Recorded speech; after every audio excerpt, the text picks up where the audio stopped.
So one of the fun parts of my job over the last few years has been working with Todd, going out to his farm and seeing some of the new approaches that he's taken, some of the things that he's doing with his farming operation. His family's been on this farm for 105 years, so he's a fourth generation, and his son, who he hopes will come back, will be the fifth. So they've been there and established for a long time. Todd is a member of our Snake River Soil and Water Conservation District, and he's also a soil health champion, which is a program from the National Association of Conservation Districts. And there are only 4 soil health champions in the state of Idaho, so we're very proud of Todd. He's not one to boast, so I'm having to do that for him. And with that being said, Todd, it's yours now. Thanks, I guess.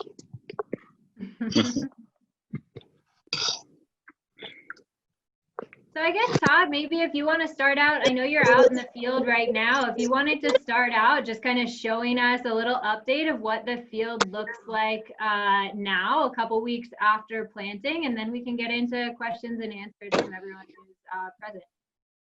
Okay. So they first started coming up last Thursday. Some pretty nice weather. Then unfortunately they had a little hail on them this last weekend and some rain. I did water them a little bit. I also came in and sprayed some Roundup, did a clean sweep to get some of the escapes and some of those nice kochia. So they're up and looking all right. Some are beat up a little more than others. With the amount of residue we have out here, it's from the road, it's hard to see them a little bit. You can kind of see a green tint to it, and I can turn my phone and you guys can kind of see my view.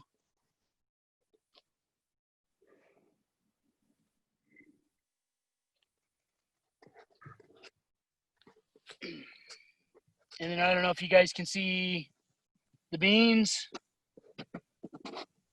and the residue. Mm-hmm. Could you guys see the beans and the residue? Yeah. Yeah. Hold it still and hold it a little longer. Okay.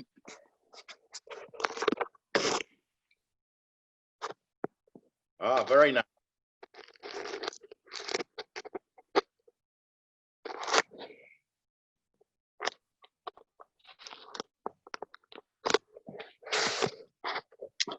So I probably still have a few that are starting to come up, still coming up.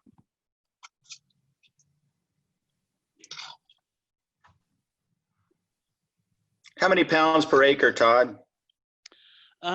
These went in about 80. 83. On 7.5-inch spacing. On 6-inch spacings. Oh, 6. Yeah. Todd, what variety are those? These are Monterey. Pinos, then. Pinos, yes. Okay. Have you done other bean classes before? Yeah, we've experimented. This is a new bean to me. It's supposed to be a little more upright. So hopefully I can come in and direct harvest these.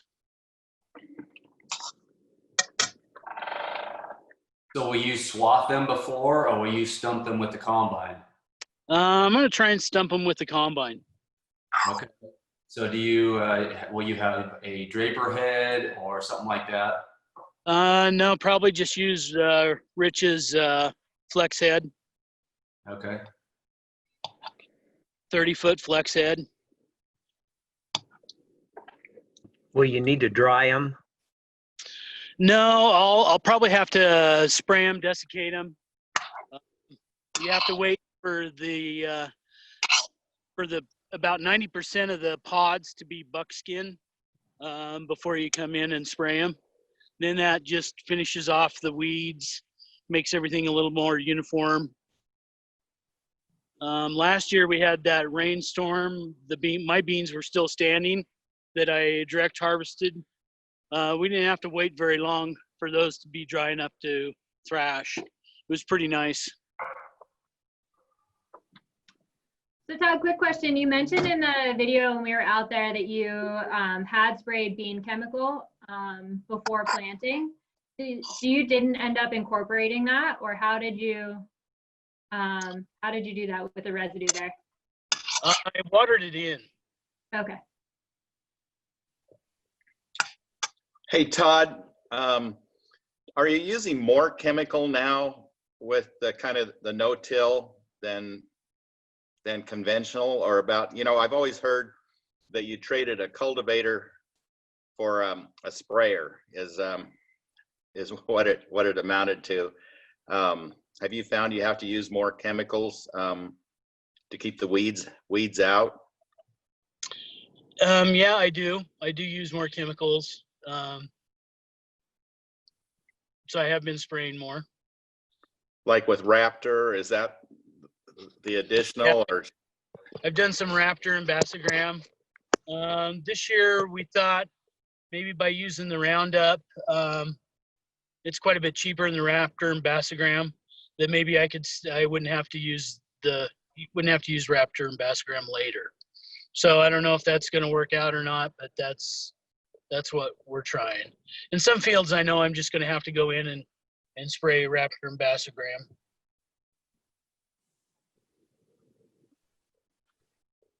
Hey Todd, you Yes. mentioned that this was a more upright variety. Do you have experience with other more upright varieties that you've tried? I was just wondering if you had any comment on that.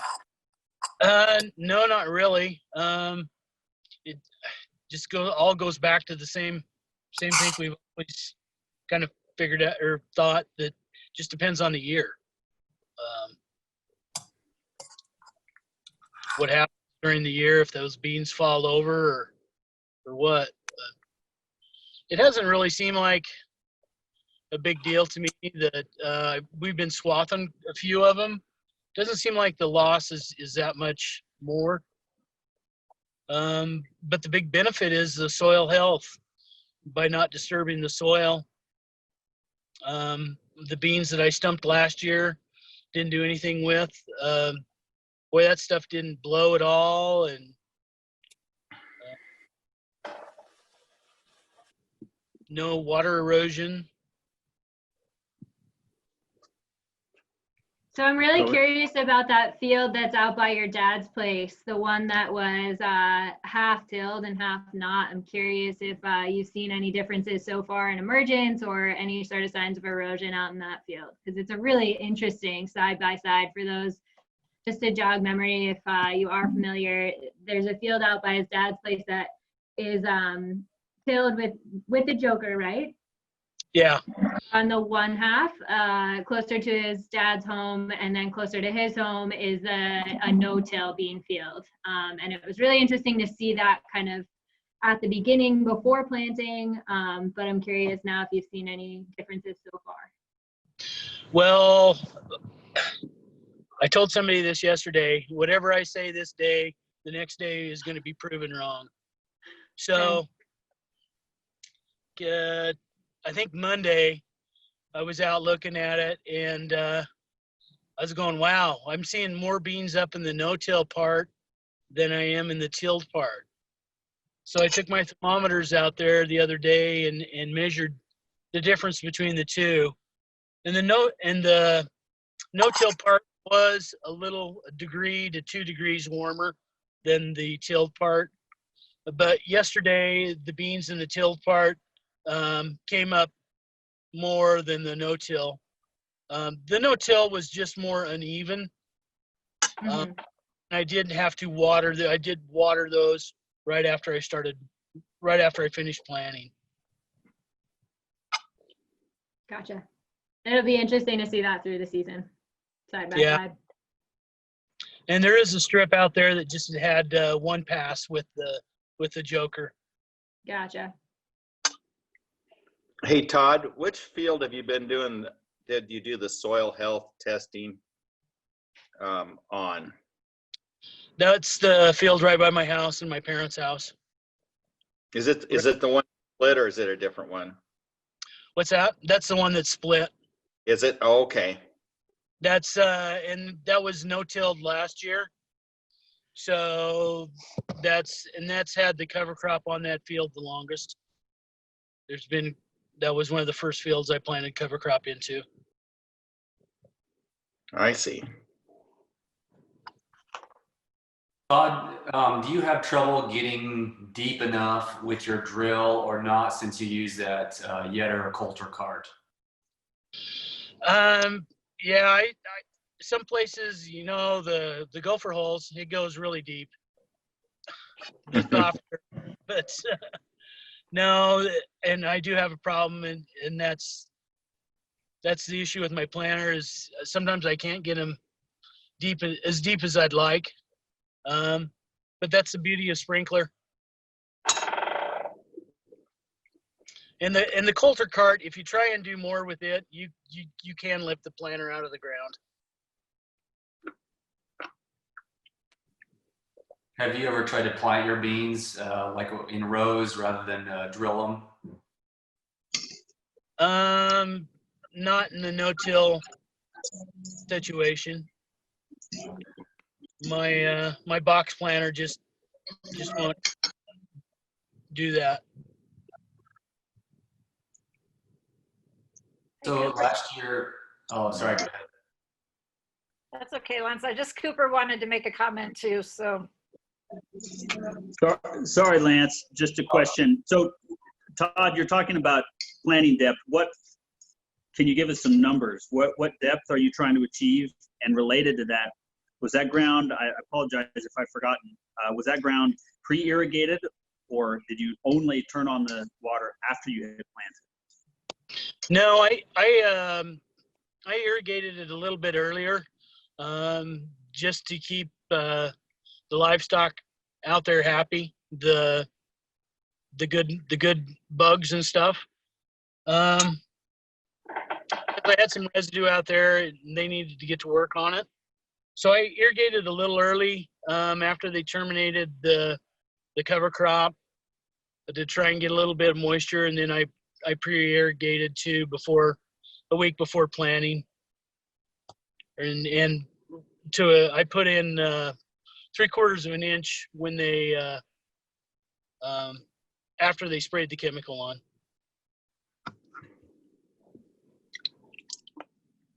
And it had pretty good moisture in when we were out here planting.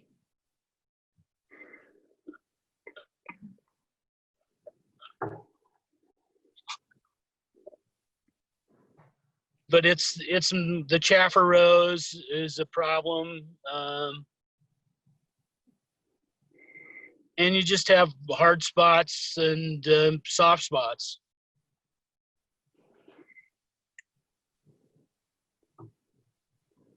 So what depth are you aiming for the beans? 2 inches, 1.5 inches? 1.5 inches, 2 inches. Just really trying to get down to good moisture and get them covered up. And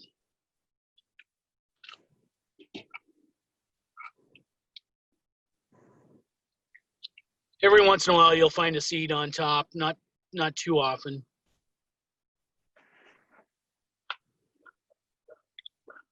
Todd, when did you drill your cover crop? Last fall? It would have been in early August. Okay. Or mid-August.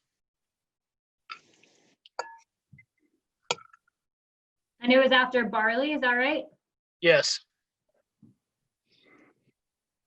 So after barley last year, I turned the pivot on, watered everything, got all the volunteer barley grown as best as I could. We came in and sprayed it out with Roundup. And then we went in and planted the cover crop.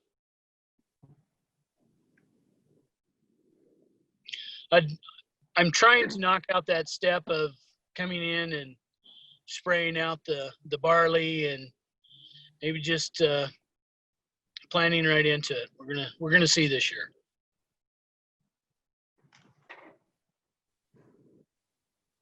Have you seen any changes in organic matter in any of your fields if you have been soil testing? I've been trying to raise it. It's coming up real slowly, but that's my goal, is to raise my organic matter up to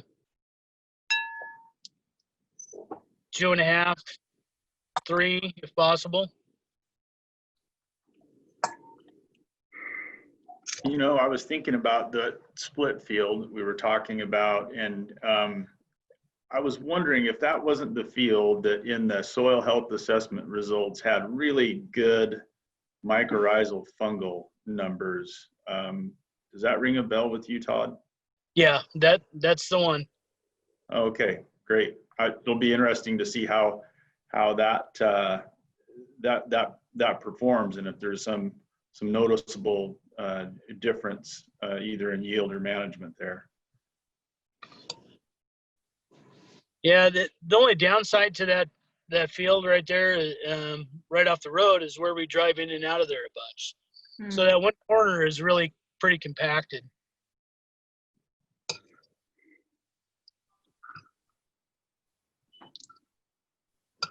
Todd, have you used any manure recently on the field that you're doing no-till? No, I haven't.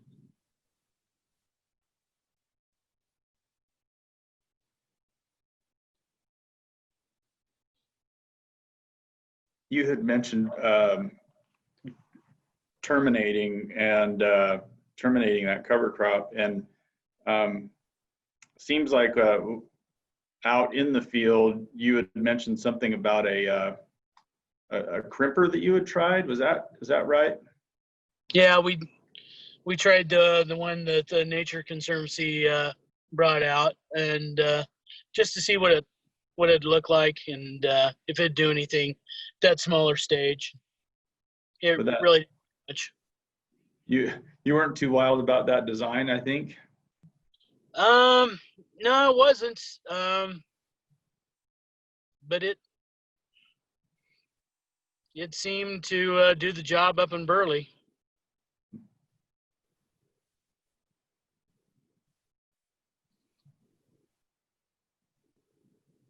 Lance, I was wondering if you could compare, contrast a little bit your no-till beans. How have you done things differently than Todd or similarly? So we just plant ours with our planter instead of the drill, so a little different that way. And we have not had as good of bean yields doing the no-till as the tilled beans for some reason, and it drives me crazy. Why? Because I haven't figured it out, and I'm still committed to it, but it's at the same time, it's frustrating because I don't know if Todd feels the same way, but there just aren't that many upright varieties that I like that are short enough season for us out here.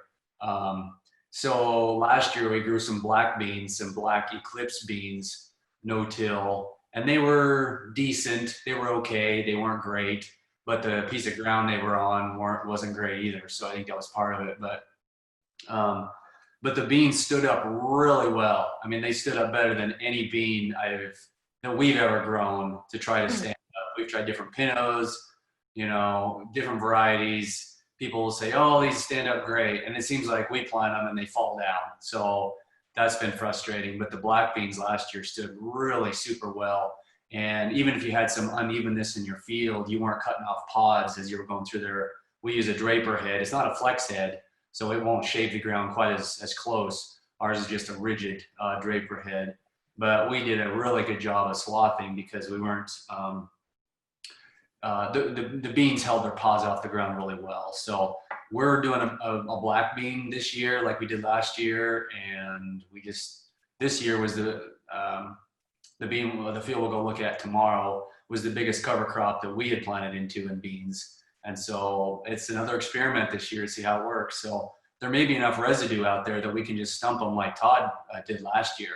Because I'm always fearful when it comes harvesting time that there just won't be enough foliage there and residue to kind of get the bean coming in. Because I know a lot of guys in the Midwest use those air reels to kind of help the bean plant and the pods come off the cutter bar easier and better. And we don't have one of those. And so maybe if that residue stands, that barley and wheat cover crop residue stands well enough that we could use a draper head to stump them that way. And I think that's true. I think that taller stubble helps those beans stay more upright. Yeah, that makes a lot of sense. And Todd, last year, did you desiccate your beans before you came and stumped them? Yes. Did you use like Roundup or Gramoxone or? I used Gramoxone and Sharpen. Okay. I didn't do it on all of the fields. The fields we just swathed, they just came in like like you would almost regularly cut beans. The field that I stumped, I did desiccate, and I made the mistake of the year before of not desiccating, and then 5 days later I said, oh gee, I wish I would have desiccated. So it's definitely worth it. It was definitely worth doing, and you did, and they did a good job. Yes.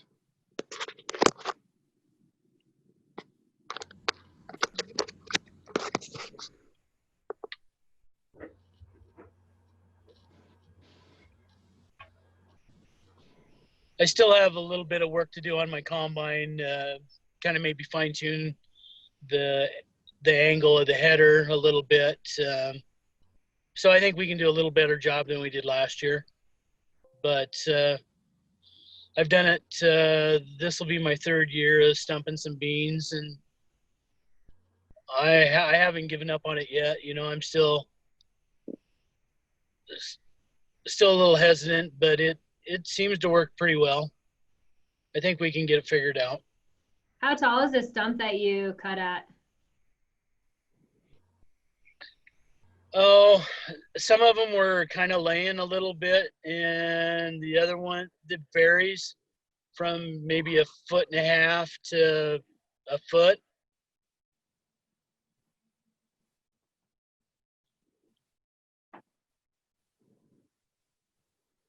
Because it was definitely noticeable in that in one of the fields that we were at, you could actually see the bean residue, which isn't a super common thing to be able to see bean residue in such high amounts as we did at your field. It was like a layer of bean residue, a layer of barley residue, and then the plants growing up above that. So it was noticeable the amount that was left in there.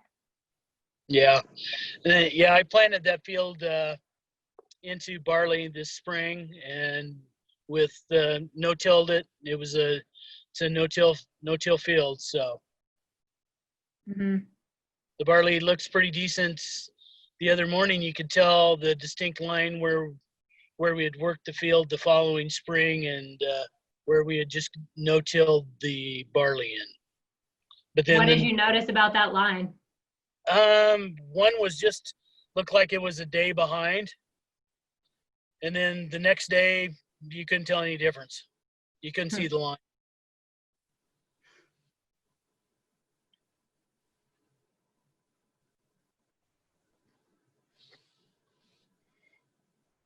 Hey, Todd, this is Cooper. I have a question. Have you ever done this no-till planting into corrugates, in a gravity irrigation setting? No, not yet. I guess I did do some alfalfa into some corrugates and just came in and freshened up the corrugates. So yes.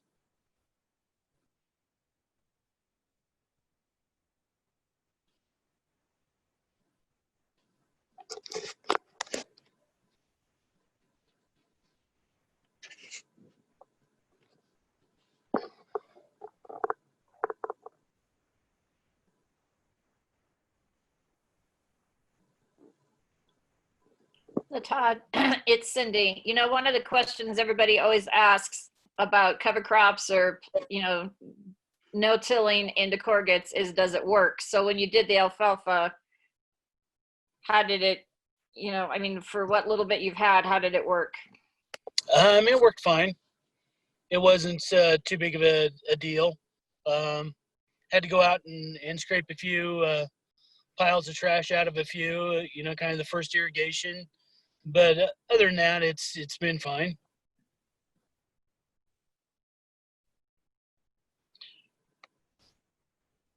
So it takes you another 30 minutes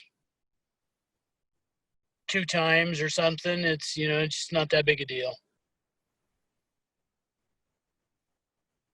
What's next for you, Todd? It seems like you're always thinking of new things to try. I'm curious what's on your brain to try next. Well, direct harvest. So I need to do some more work to my combine. I did plant some alfalfa last fall into some wheat, and my chafer row again was weak, so I need to put another spreader on the back of my combine. We're gonna maybe try some cover crop after the beans are taken off this fall. I guess it's gonna be the new project to try. What do you think you'll try in there? Probably some peas and maybe some radishes. Something that I won't have to kill next spring, or or something I can just plant right into. And Gotcha. yeah.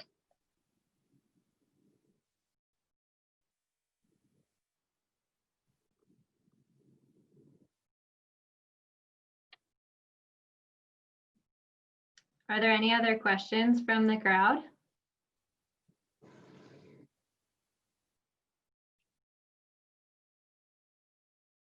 You're muted, Bill.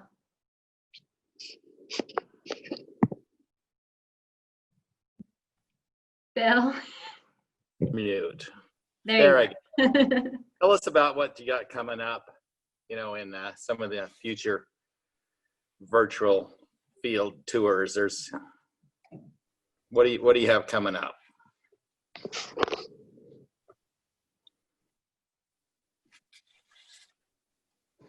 Is this a question for Todd or myself? For you, Jackie. Oh. What are you know, in our series, what's coming up? Give us a preview of what to look forward to. So I'm not quite sure what the order is going to be at this point, but we will be showing some footage of the Brossies out in Shoshone doing some no-till planting beans into rye that was terminated by roller crimping. So we're really excited about that. And then looking for other participants at the moment to do individual videos, and specifically interested at this point potentially looking at animal integration and how that impacts soil health. And we are also looking at investigating another organic operation and use of peas in the system to help improve soil organic matter and soil nitrogen. So those are 3 things that are most likely coming up soon here, and then we are always open to new ideas. So if you have any ideas, bring them to us.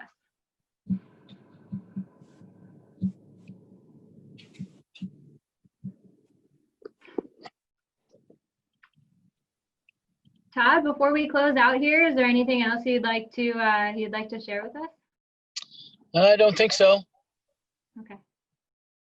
Well, thank you so much, everyone, for tuning in. Really appreciate this, and we're continually learning here. So any feedback you have for us as we move forward, please feel free to chime in. Looking forward to the next videos to come, and thank you so much, Todd, for your time. Really appreciate it. Thank you, Jackie and Steve, Cindy. Thank you, Todd. Thanks, Todd.